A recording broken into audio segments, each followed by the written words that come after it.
I still remember the exact moment everything in my life cracked in half. And the worst part is, I didn't even see it coming. I walked into my own office that morning thinking I was about to surprise my son with the biggest gift I'd ever given him. Instead, I found out he had already taken everything from me. Quietly, patiently, and without a single word. I built that business from nothing. When I say nothing, I mean I started with borrowed tools, working out of a small rented space that barely had electricity half the time.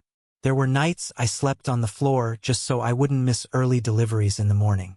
I didn't complain. I didn't stop. Because every single time I thought about quitting, I pictured my son. I told myself one day this will all be his. One day he won't have to struggle the way I did. He was just a kid back then, always sitting in the corner of the shop doing his homework while I worked. Sometimes he'd look up and say, "Dad, when I grow up, I'll help you." And I believed him. Not because he said it like a promise, but because of the way he looked at me. There was pride in his eyes, respect, love, the kind that makes a man keep going no matter how tired he is.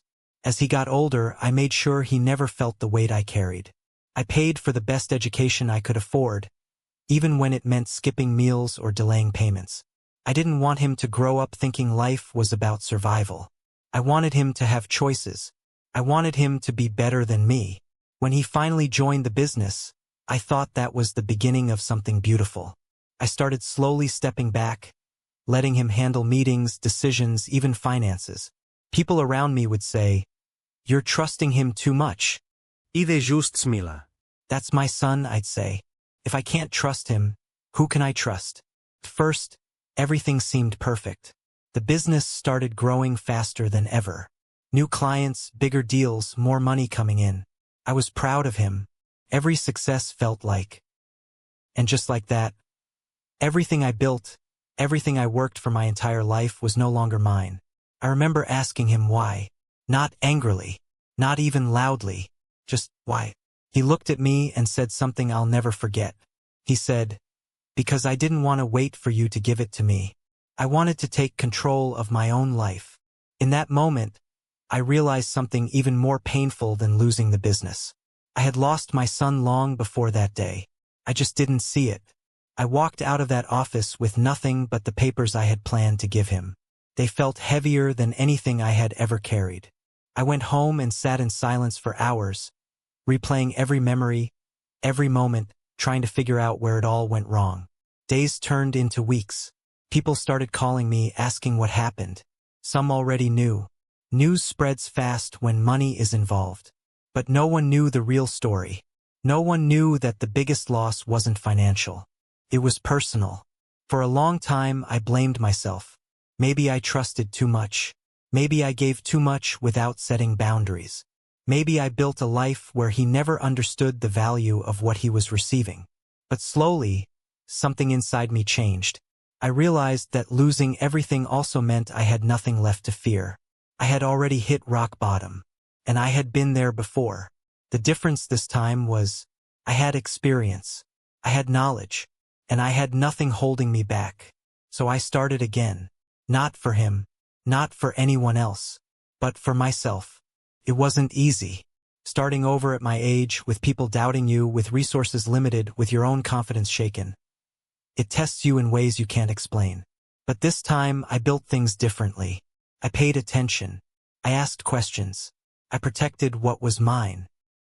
Months later, I heard that his version of the business was struggling. Decisions made too fast. Risks taken without understanding. The same thing I had spent years learning the hard way. I didn't feel happy about it. I didn't feel revenge. I just felt distant. One day he came to see me. He looked different, tired, less confident. He sat across from me, just like he used to when he was a kid in the shop.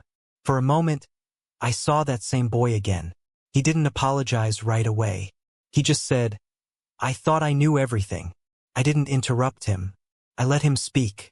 For the first time in a long time, he wasn't trying to prove anything. He was just being honest. And when he finally said, "I'm sorry," it didn't fix everything. It didn't bring back the years, the trust, the respect that was broken.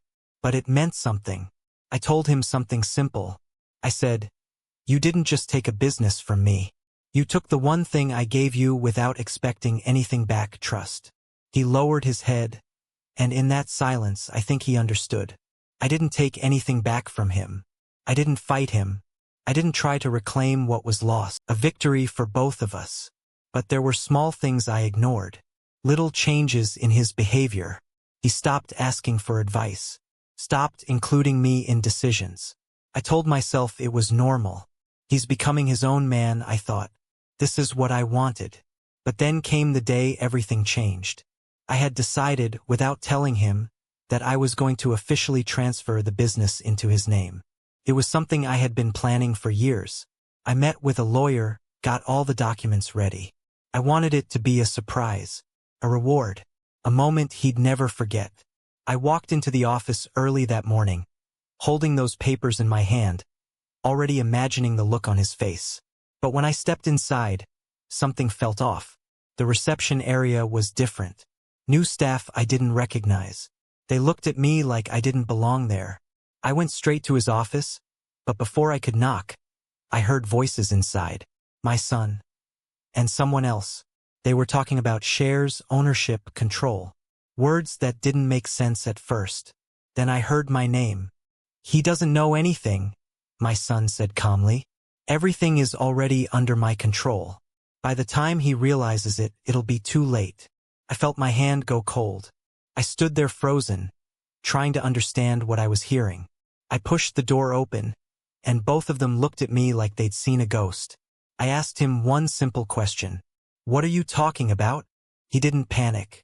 He didn't even look guilty. He just leaned back in his chair and said, "You should have paid more attention, Dad." That was the moment I realized. This wasn't something sudden. This wasn't a mistake. This was planned. Carefully, quietly, over time.